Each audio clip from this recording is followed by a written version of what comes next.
Se nos fue el tiempo, pero no importa, mirá que te se me dice, no tengo hambre. El hambre es una cuestión mental. Si tu mente te dice, no tengo hambre, ¿saben qué? Cuando yo estoy estudiando psicología social, ¿no? Y vieron cuando hay personas que no aguantan estar en un lugar que necesitan ir al baño, y se levantan y quieren ir al baño, ¿no? Y hay una psicóloga que nos enseñó que el cuerpo aguanta lo que aguanta la mente. O sea que si vos te tienes que levantarte cada 5 minutos al baño, te sos de mente corta, ¿sí? Porque el cuerpo aguanta lo que aguanta la mente, ¿sí? Tu cuerpo, tu mente le da orden a tu cuerpo, no tu cuerpo te da orden a vos, ¿no? Entonces uno está ahí, que quiere el baño, no.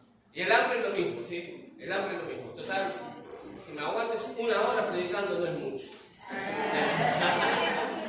Mateo, capítulo 26, verso 47, dice la Biblia: mientras todavía hablaba, vino Judas, uno de los 12, y con él mucha gente con espadas y palos de parte de los principales sacerdotes y de los ancianos del pueblo. Y el que le entregaba le había dado señal diciendo: al que yo besare, ese es, prendedle. Y enseguida se acercó a Jesús y dijo: salve, maestro, y le besó. El viernes de la semana pasada, no antes de ayer, sino el viernes de la semana pasada, tuve que someterme a un estudio, no una angiografía cerebral. Y mientras estaba internado, no podía moverme, estaba en cama internado con una bolsa de arena sobre mi cuerpo porque no podía hacer movimiento. Estaba viendo la tele, estaba aburrido. Sabe que yo soy hiperactivo, no puedo quedarme quieto, entonces tenía que estar 12 horas sin moverme. Vos imaginate, será como, no sé, era la prueba más grande que el Señor me puso en mi camino. Y estaba mirando la tele y estaba viendo, yo no miro tele, no consumo televisión en casa, de hecho no tenemos cable porque no consumimos tele. Pero estaba viendo el programa de Verónica Lozano, Cortar por Lozano, creo que se llama el programa, ¿no? Donde había invitado a un actor también de Santos, y donde el actor estaba promocionando una obra teatral que se llamaba El beso de Judas. Y cuando escuché ese nombre, ¿no? El beso de Judas, le dije a mi esposa: es el título de mi próxima predica, ¿no? Y eso quiero hablar. No sé de poner títulos a las predicas, pero quiero hablar de eso, ¿no? Porque en esta mañana quiero hablarte del beso de Judas. Dice la Biblia que Judas había traicionado a Jesús, ¿no? Y que cuando se acercó a Jesús, los principales, todos aquellos, los policías, vamos a decir, que estaban con Judas, que sabían que a quién tenían que prender cuando Judas besara al maestro. Porque Judas le dijo: yo me voy a acercar a tal persona y cuando ustedes me vean que yo le voy a saludar, le voy a dar un beso, a ese prenderle, a ese arrestar, ¿no? ¿Qué es lo primero que se nos cruza? ¿Cuál es la primera palabra que se nos cruza a nosotros por la cabeza cuando hablamos del beso de Judas? Traición. ¿Sí? Traición. ¿Por qué lo primero que se nos cruza? Lo primero que se me cruzó a mí, por lo menos, cuando leí el título de la obra, ¿no? El beso de Judas, fue traición. Traicionar a alguien, ¿no? Y el diccionario dice que traición significa la entrega de algo o alguien al bando enemigo. ¿Sí? Traición es cuando entregas algo o alguien se entrega al bando enemigo. Es como decir: vamos todos a pelear y de repente viene el enemigo y el que tenés al lado se cruzó enfrente. Y vos decís: ¿cómo? ¿Qué? ¿Me traicionó? ¿No? Eso es lo que la Biblia habla, el origen de la palabra. Porque una cosa es el significado y otra cosa es la etimología. El significado habla de lo que la palabra significa, valga la redundancia, y la etimología de la palabra habla acerca del origen, de dónde viene, cuál es la raíz de la palabra, ¿no? Por eso a mí siempre me gusta, aparte del significado, buscar la etimología de la palabra, el origen, la raíz. ¿Por qué? ¿Por qué significa eso? Y traición significa, ¿no? El origen habla de cuando algo o alguien se pasa al bando enemigo. Pero también significa, ¿no? Y tiene una raíz etimológica que significa golpe. Una traición es un golpe. Puede ser economía, un golpe al alma, un golpe a tu familia. Pero una traición, cuando alguien te traiciona, es un golpe. Y también tiene otra raíz y otro significado que dice cosa que tiene apariencia inofensiva, pero resulta dañina. Una traición, entonces dijimos, que es cuando alguien se cambia de bando, a alguien o algo, un golpe, pero también es algo que tiene apariencia inofensiva, pero resulta dañino. ¿Vieron cómo el gatito de Shrek, el gato con bota, que viene así, muestra los ojitos, ¿no? Y quedan todos ahí mirando, ahí cautivados, pero después saca la espada, ¿no? Algo que tiene apariencia inofensiva, pero después resulta que es dañino. Y a veces quiero hablarte de esto, porque quiero hablarte de 4 cosas en las cuales nosotros somos traicionamos, somos traicioneros, ¿no? Hablando de la etimología de la raíz y el significado de lo que quiere decir traición. Y lo primero que quiero hablarte, porque todos los que estamos acá hemos pasado por un proceso de traición, ¿o no? ¿Alguien nos traicionó alguna vez? Nos hemos sentido traicionados, hemos sentido que alguien ha estado de nuestro lado, nunca tuviste la sensación de que se acercó a mí por interés, simplemente para sacarme información de algo, sucede en las familias, ¿no? Para sacarme información de algo y después terminó usando esa información que yo le di, la utilizó en mi contra, ¿no? En los matrimonios, por ejemplo, cuando uno está casado, ya lleva años, ¿no? Suele pasar que el otro confía en la otra persona y cuenta cosas de lo más íntimo. Y en la primera pelea, cuando empiezan a sacar los trapitos al sol, eso que utilizó, no que la mujer contó, que el hombre contó, terminó siendo de instrumento para atacar a la otra persona. Entonces el que recibe el ataque dice, me traicionaste. Yo te lo conté en confianza. Te lo conté y abrí mi corazón porque estaba desesperado o desesperada. Y utilizaste lo que yo te conté para atacarme. Pasa en los matrimonios. Nosotros cuando hacemos consejería matrimonial y empiezan a salir los trapitos al sol, ¿no? Y pasa eso así porque yo te lo conté en confianza. Y ahí empieza, ¿no? toda la revuelta. Pero más de una vez, todos los que estamos acá, sin duda nos hemos sentido traicionados por un amigo, por una pareja, por algún compañero de trabajo, ¿no? Vieron que en el trabajo uno quiere escalar, o mejor dicho, escalan pisándole la cabeza al otro, ¿no? Y a veces nos hemos sentido traicionados por gente, pero también nosotros hemos traicionado, también hemos estado del otro bando, también hemos estado en la vereda opuesta. Ahora quiero que me acompañes al libro de Timoteo, 2 de Timoteo, capítulo 4.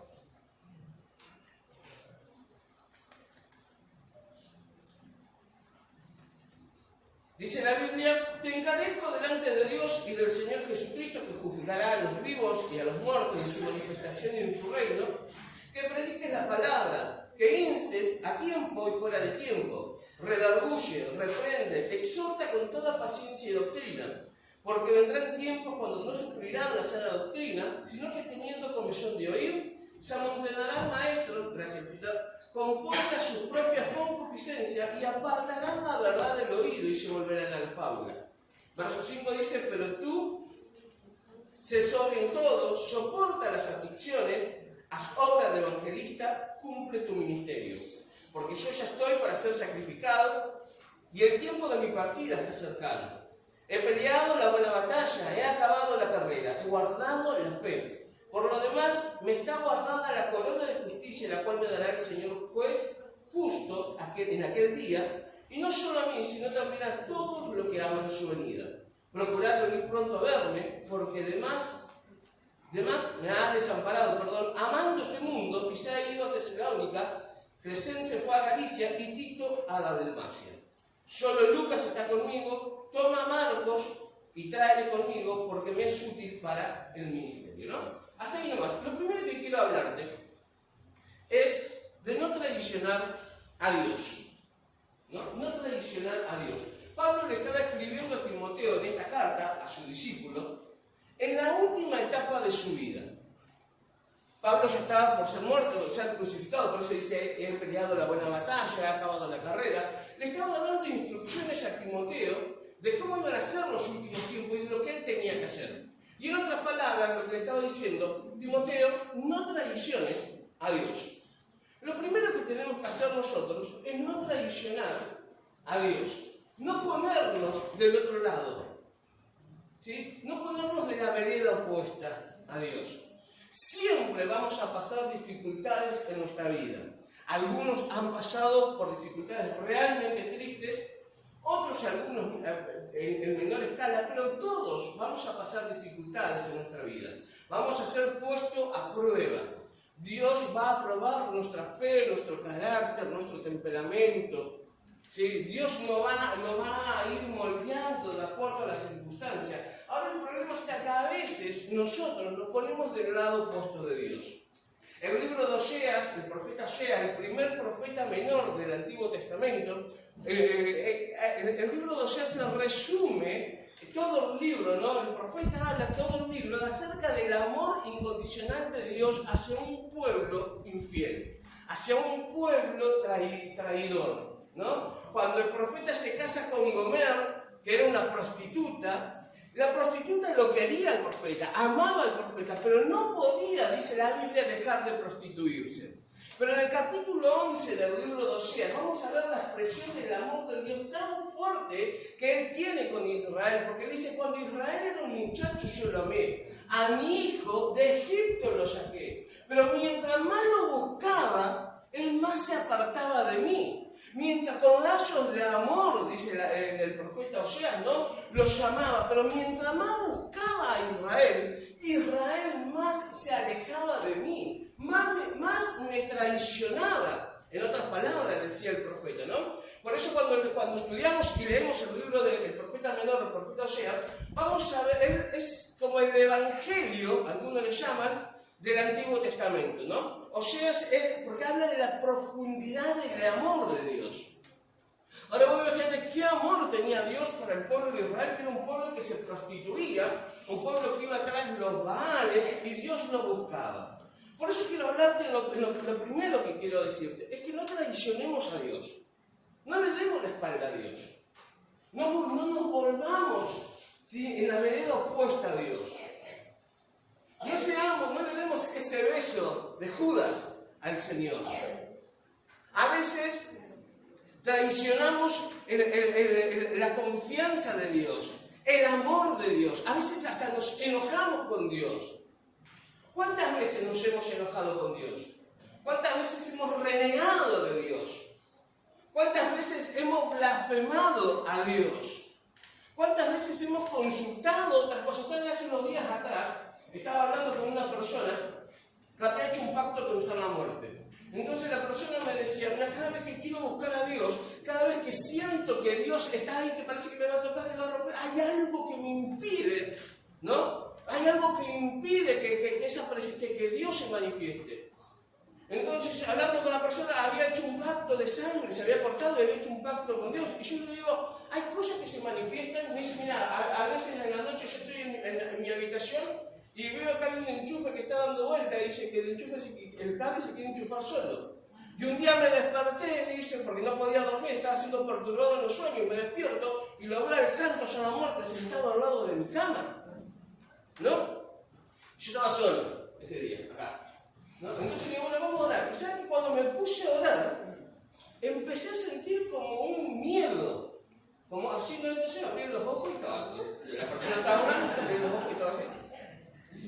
Y cuando empiezo a reprender eso, ¿no? En un momento sentí que Dios me decía, no lo hagas. No lo hagas. Orá. Y empiezo a ser guiado por Dios. Porque como estaba solo, pero en un momento sentí como que Dios me dijo, no lo hagas. No lo hagas, ¿no? Como que me paró el papo. Cuando yo me iba a empezar con todo, digo, yo estaba solo, no importaba. Total, cualquiera que pase lo escuché los gritos. Pero sentí que Dios me dijo que no lo hiciera, no en ese momento. Ahora, en algún momento esa persona traicionó a Dios. se volcó a buscar en curanderos, brujos, en espiritismo, ¿sí? En todo lo que tiene que ver con lo oculto, en macumba, umbanda, quimbanda, candomblé, darquesismo, todas las ramas del espiritismo, ¿no? En algún momento se volcó a eso, en un momento buscó una solución en un santo, en San La Muerte, ¿no? Quiso buscar una solución a su problema. Quiso buscar una ayuda y quedó atado, ligado a eso. Porque cada vez que venía acá en la casa de Dios y quería buscar a Dios, había algo que se lo estaba impidiendo. Una vez, hablando con una persona, me decía cuando estábamos acá en la reunión, dice, yo oraba porque quería que todo eso saliera de mí. Yo sentía que lo que estaba dentro mío internamente se aferraba, me arañaba internamente y no quería salir. Cada vez que se oraba en el altar y se reprendía eso como que quería... ¿Vieron como la película de Venom? Que está el bichito ese que está ahí y uno lo quiere sacar y se prende otra vez. Bueno, una cosa así, yo sentía que me arañaban, me decía internamente y no quería dejarme. No quería dejarme. Y escuchaba a otra persona que estaba orando, que decía fuera, y cada vez que decía fuera, decía eso, quería salir de mí. Y no podía. Y tiene que ver con que a veces traicionamos a Dios por la desesperación, por la angustia, por las circunstancias que nos tocan vivir. Hemos traicionado a Dios. Traicionamos a Dios. Y Pablo le decía en otras palabras a Timoteo, no traiciones tu fe. No traiciones tu fe. No te vayas porque van a venir tiempos, le decía, donde la sana doctrina va a ser amenazada, donde la palabra va a ser corrompida. No te vuelvas en contra de Dios. Mantenete firme, predicar la palabra, la verdadera. Mirá lo que te habló decirle la verdadera, la pura, la que no está contaminada. Porque a veces, ¿sabes qué? Vos tenés un vaso de agua y le agregás una gotita de veneno y quizás el veneno es incoloro y vos decís, no, el agua está pura y lo tomás. Pero no es agua pura, está contaminado, ¿sí? Te puedes morir. Y a veces lo mismo con las palabras. No seas, y ayer hablábamos con los jóvenes, ¿no? Y yo le decía hipócrita, como dice el chavo, no seas hipócrita. No corrompas la palabra, predicar la palabra, ¿sí? Segundo,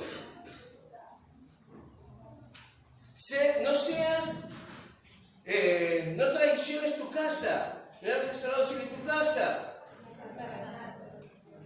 ¿Saben qué pasa cuando uno está acostumbrado a comer sano y va a un cumpleaños y come lo que le sirven? Al otro día, ¿cómo te sentís? Es lo mismo cuando vos concurrís a otra casa, a otra iglesia. Saben que todas las casas comen distintos pastos. Siempre en tu casa va a haber la mejor comida. No traiciones tu casa. No traiciones tu casa, tu lugar. Porque cuando yo me iba a los cumpleaños y me empachaba, en mi casa me trataban. No en la fiesta del cumpleaños. No iba a la casa del cumpleaños y decía, ay, me empaché por tu comida. Curame. No, a la noche estaba en mi casa. Ay, madre, decía, ¿no? Madre. No hay peor cosa que un hijo varón enfermo, ¿no? Mamá, decía, ¿no? Y venía mamá con la boca fina y estaba ahí hasta que yo me dormía y todo lo demás. Pero cuando vos te enfermás por comer comida que no tenés que comer, es porque no estás comiendo en casa. Mirá que te se lo va a decir, no traiciones tu casa. Tercero, no te traiciones vos. No nos traicionemos a nosotros.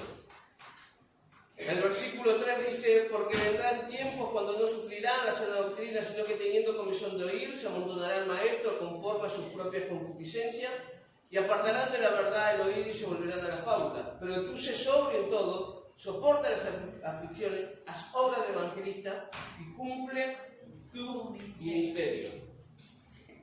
Saben que ayer hablaba con los jóvenes y yo les decía, en sanidad interior, aquellos que no han pasado por un encuentro, tratamos también con el tema de sanidad interior, Y utilizo siempre una técnica que es la técnica del espejo, ¿no? Es mirarte y hablarte a vos mismo. Y hablarte y decirte, a ver, ¿qué te dirías? Yo si tuviese hoy, por ejemplo, que hablarle al Juan de 13, 14 años, le podría decir tantas cosas, ¿no? Tantas cosas en sus conflictos, en su historia, en todo lo que vivió en esa etapa. Él podría decir un montón de cosas, ¿no? Pero a veces nosotros somos los que nos traicionamos, somos nuestros peores enemigos. No nos traicionemos a nosotros, no traicionemos nuestros principios, no traicionemos nuestras convicciones, nuestro llamado. Por eso Pablo le decía a Timoteo, cumple tu ministerio, cumplí con el propósito de Dios, con el cual Dios te trajo a este mundo. Nosotros tenemos una etapa, ¿saben qué?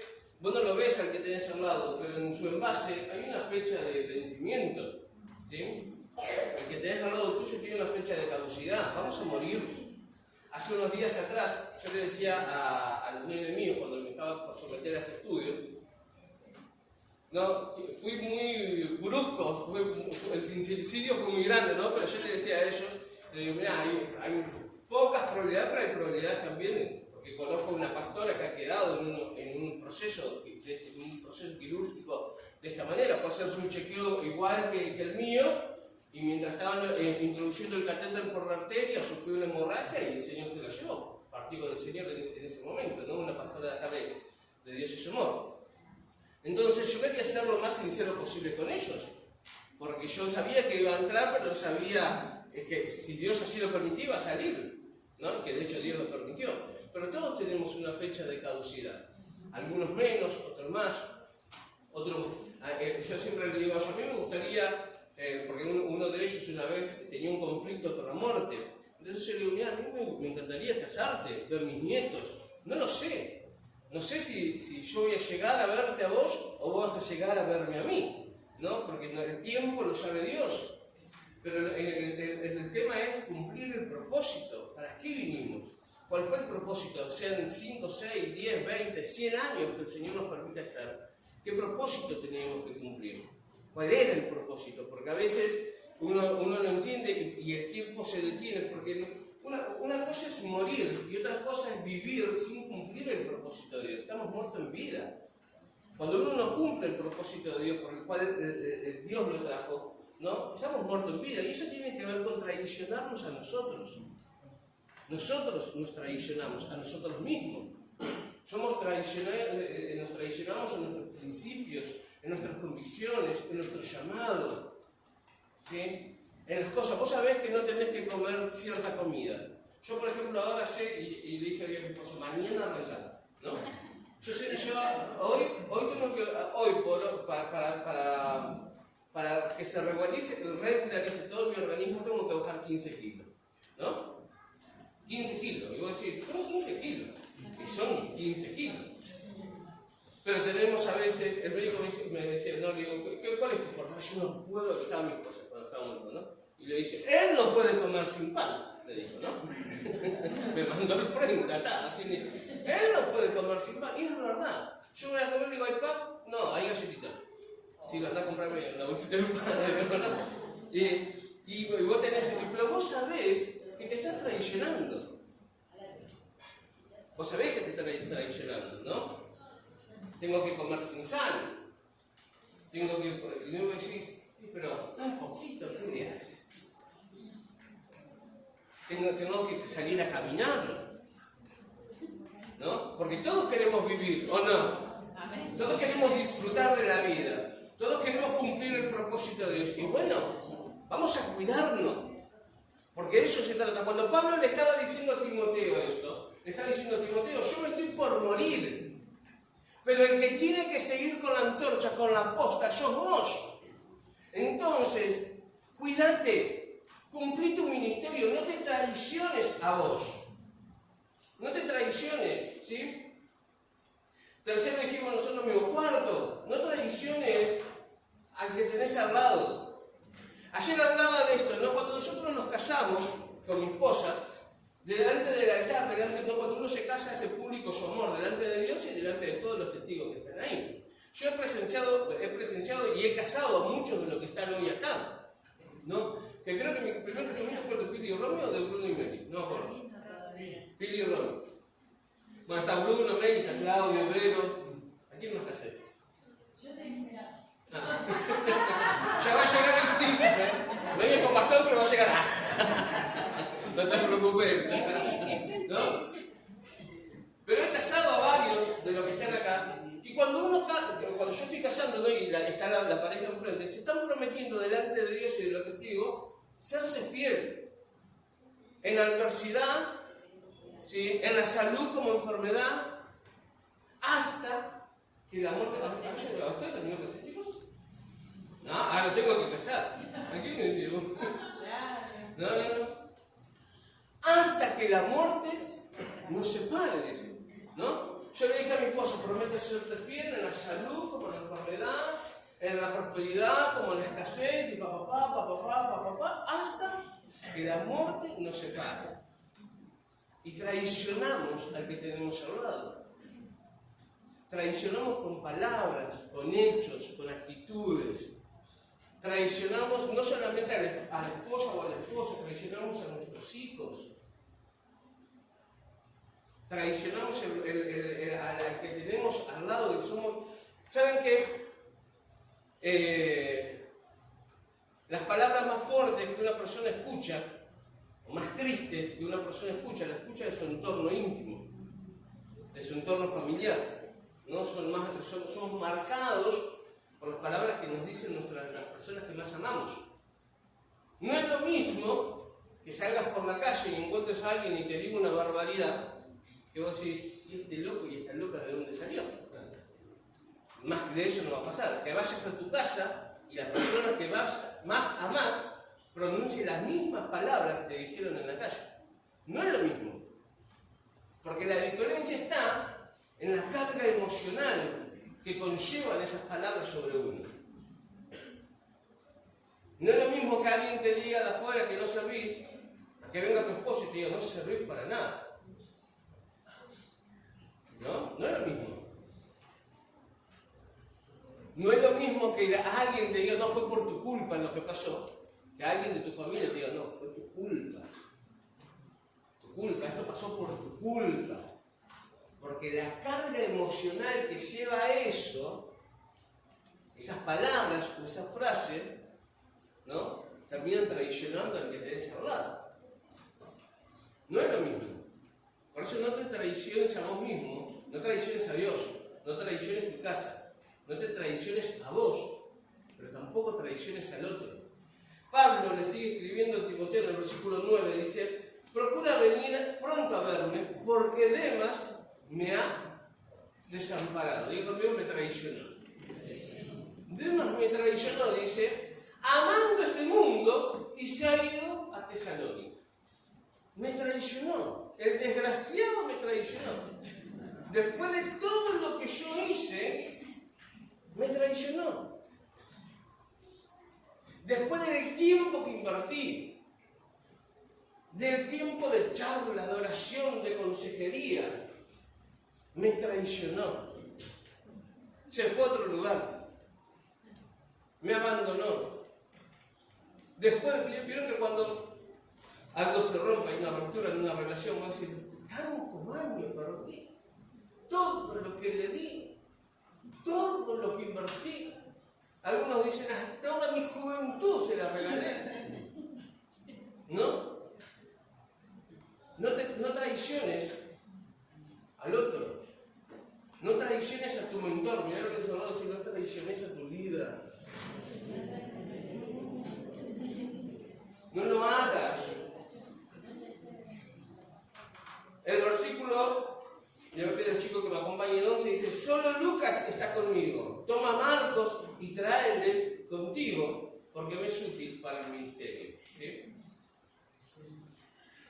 Es tan fácil a veces hablar, porque yo te dije hoy, ¿qué es lo primero que se te cruza en la cabeza cuando hablamos del beso de Judas? Y vos decís, traición. Traición. ¿Saben qué? La traición a Judas Porque Judas cambió por 300 monedas de plata, creo que era, ¿no? Si no me equivoco. 30 monedas de plata. Bueno, sincerito. Sí, el aumento fue la inflación de este mes.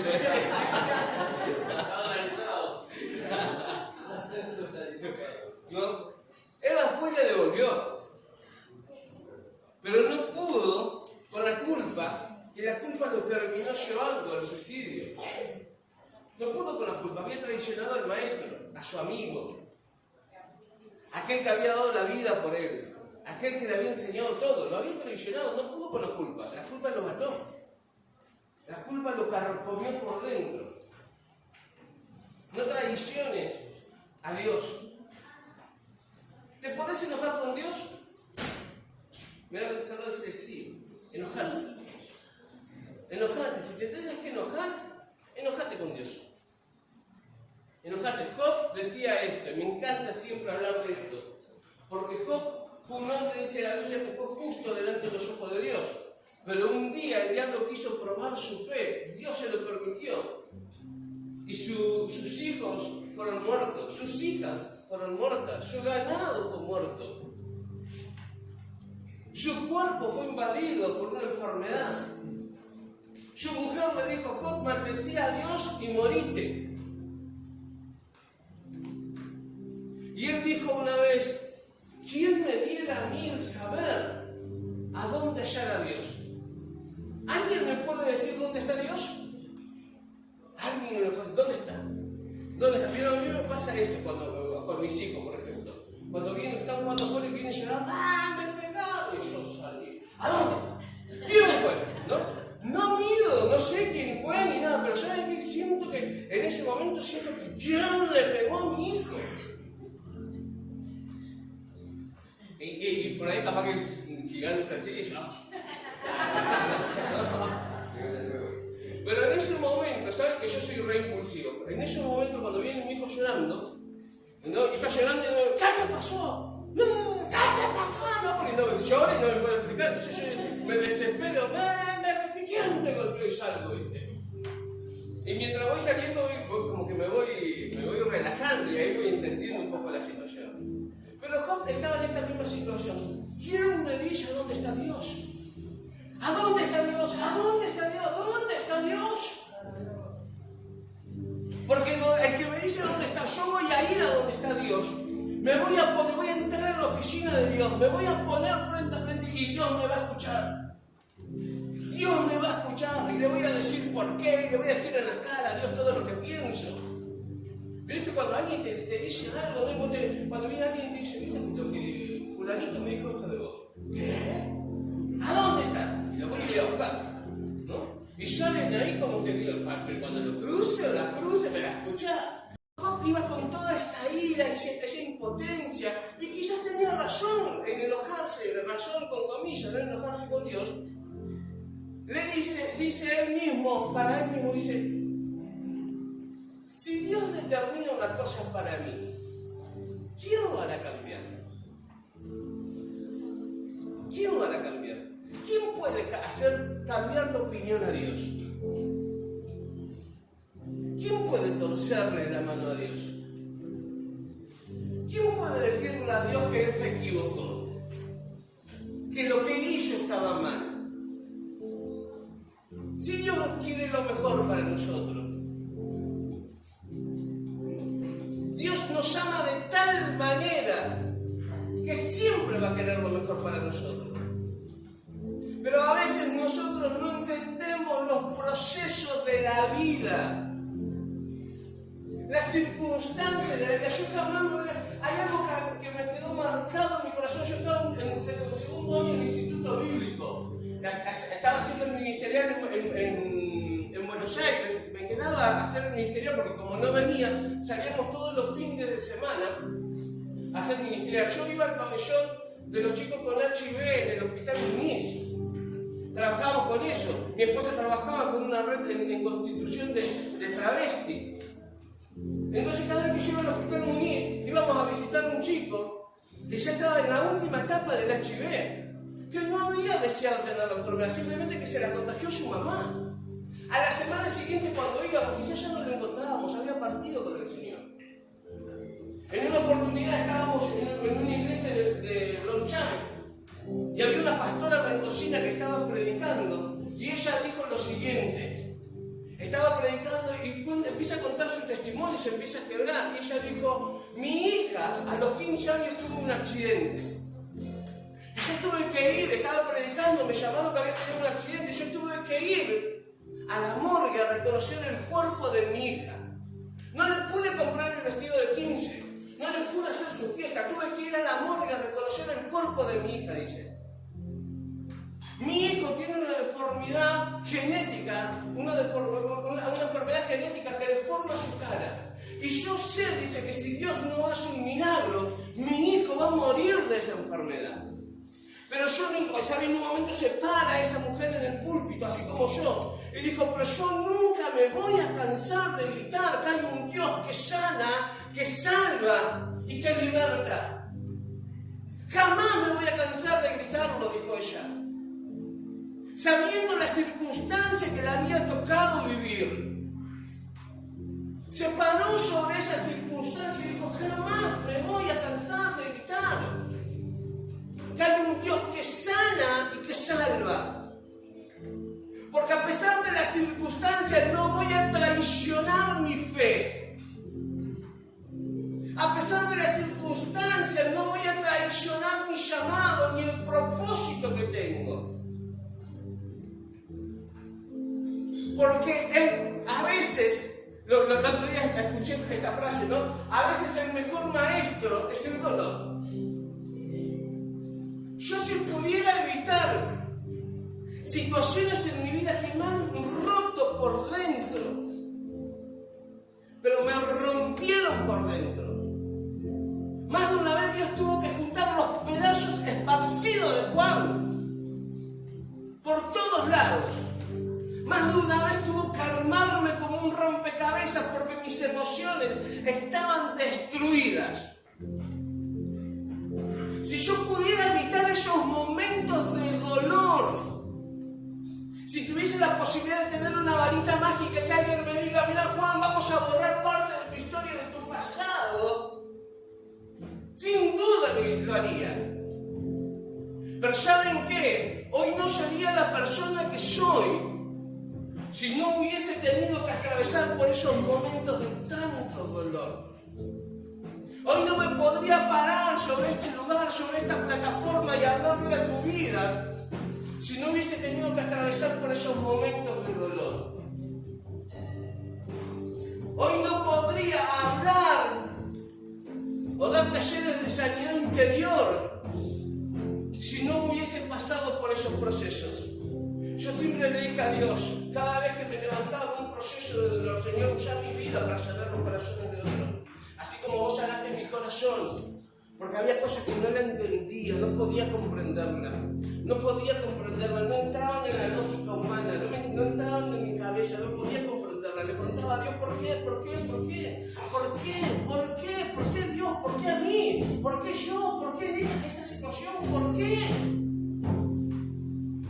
¿Por qué? Y lo cansaba a Dios de tantos interrogantes. Más de una vez quise salir corriendo por la situación.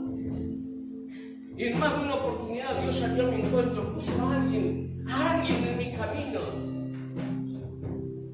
Recuerdo una vez, con 13, 14 años, salí, no sabía para dónde ir, iba a la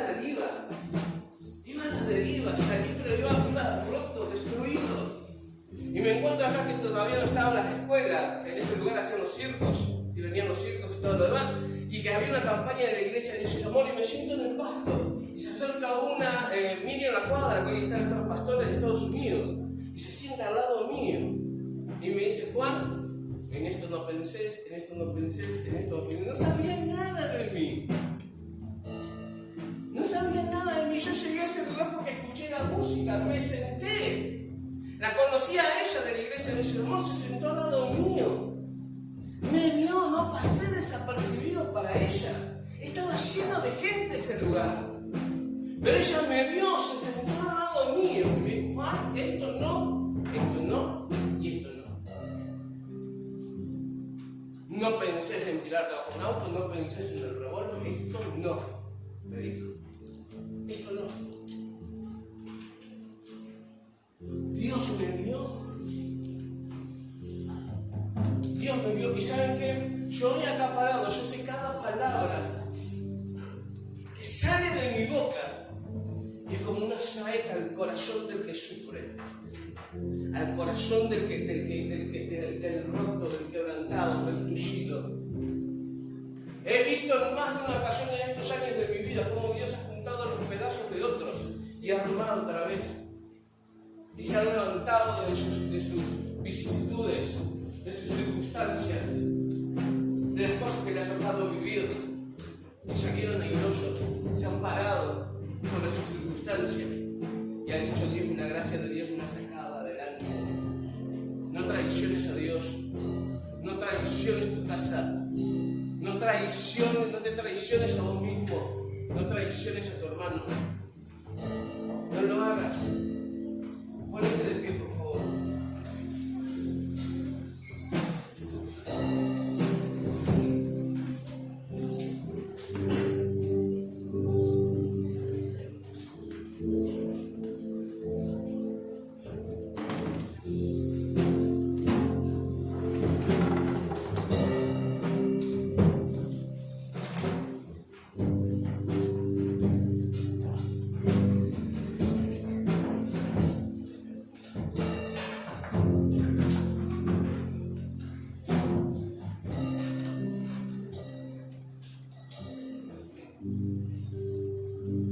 Dios te ve.